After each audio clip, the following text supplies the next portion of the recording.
যেই পরিস্থিতিতে পাকিস্তান পৌঁছে গেছে, আমার ধারণা যে ভারত আর আক্রমণ চালানো লাগবে না। পাকিস্তান অল্প কয়েকদিনের মধ্যে ভেঙে দুই টুকরো হয়ে যাচ্ছে। আপনারা অনেকেই জানেন যে পাকিস্তানের একটা বিশাল প্রদেশ যেটা নাম হচ্ছে বেলুচিস্তান। সেই বেলুচিস্তানের জনগণ তারা স্বাধীনতা দাবি করেছে, আর এ নিয়ে কেন্দ্র সরকার বা পাকিস্তানের যে কেন্দ্রীয় সরকার আছে তারা বেলুচিস্তানে নানান ধরনের আইন, তারপর হচ্ছে যে বিধি নিষেধাজ্ঞা, সমাবেশ, সেমিনার, অনেক কিছুতেই সেখানে কিন্তু 144 ধারা জারি করা ছিল। ভারত পাকিস্তান যুদ্ধের মাঝখানে আমরা দেখছিলাম যে বেলুচিস্তানের অবস্থা খুবই খারাপের দিকে যাচ্ছে, বাট আজকে যেই পর্যায়ে গেছে এরপর এটা তো নিশ্চিত যে পাকিস্তানকে বড় ধরনের একটা চ্যালেঞ্জ মোকাবেলা করতে হবে। যদিও পাকিস্তানের দাবি এই ঘটনার পেছনে ভারতের কানেক্টেড।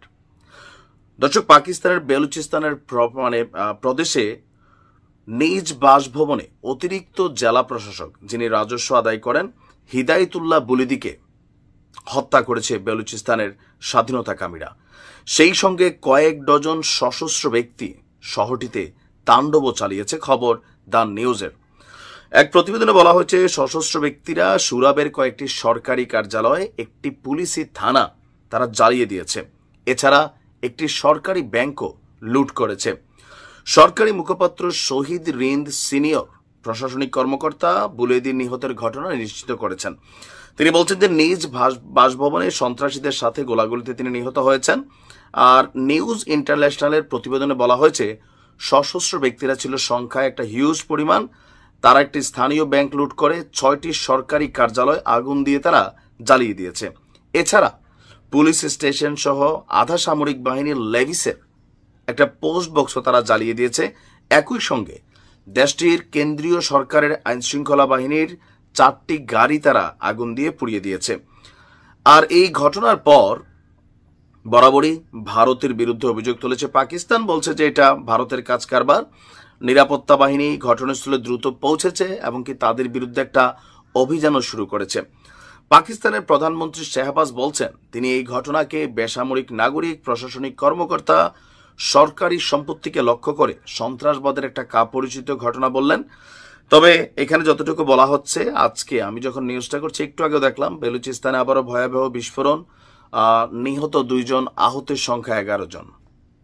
এ হচ্ছে বেলুচিস্তানে গত 48 ঘন্টায় যে পরিস্থিতি তৈরি করেছে। এখন কিছু ভিডিও সোশ্যাল মিডিয়াতে ভাইরাল, আপনারা দেখছেন যে বক্তব্যগুলো অনেকটা এরকম, যদিও ওগুলো উর্দু ভাষায়, যে আমাদেরকে বাঙ্গাল মনে করো না বা বাংলাদেশ মনে করো না, আমরা বাংলাদেশের মতো না, আমরা আরো দুর্ধর্ষ, আমরা বেলুচিস্তানের স্বাধীনতা আদায় করেই নিব। আমরা জানি যে দীর্ঘদিন যাবৎ চলমান এই আন্দোলনে পাকিস্তানের সরকারি সামরিক বাহিনী, পুলিশ বাহিনী বা আধা সামরিক যে বাহিনী আছে তাদের একটা বড় ধরনের সংখ্যা এই বেলুচিস্তানের জনগণের সাথে বা তাদের যে গোষ্ঠীগুলো আছে সশস্ত্র, নিরস্ত্র, বিভিন্ন ধরনের বাধার মুখে কিন্তু দীর্ঘদিন পড়েছে এবং কি মারাও গেছে, দুই পক্ষের অনেক ক্ষয়ক্ষতি হয়েছে। বাট রাইট নাও গতকালকে থেকে যে ঘটনাগুলো ঘটছে, এইরকম টানা বা এত ভয়াবহ ঘটনা বেলুচিস্তানে কিন্তু এর আগে আর ঘটে নাই। এখন এই টোটাল ঘটনার দায়ভার এখন পর্যন্ত কেউ স্বীকারোক্তি দেয়নি।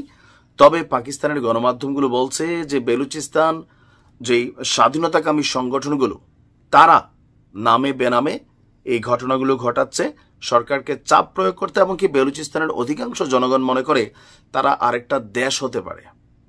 এখন ধরেন বেলুচিস্তান আর পাকিস্তান যদি দুইটা রাষ্ট্র হয় তাহলে বেলুচিস্তানের কি উপকার হবে? হবে না। বেলুচিস্তান সেলফ ডেভেলপড কোনো স্টেট না যে পাকিস্তান থেকে তারা বের হয়ে গিয়া কোনো আলাদা কোনো কিছু করে ফেলবে, লাইক তাইওয়ান বা চীন যেমন আপনি ধরতে পারেন, এরকম কিন্তু কিচ্ছু না। বেলুচিস্তানের সাপোর্টিংয়ে ভারতের গোয়েন্দা সংস্থাগুলো ছাড়া আন্তর্জাতিকভাবে এদেরকে কিন্তু কেউ কোনো সাপোর্টিং সহযোগিতা সমর্থন করে না। তারপরেও এই মুহূর্তে পাকিস্তান সরকারের জন্য সবচেয়ে বড় চ্যালেঞ্জ হচ্ছে বেলুচিস্তানের স্বাধীনতাকে ঠেকানো। যে কোনো সময় আরো নাশকতার ঘটনা ঘটতে পারে। ভালো থাকুন।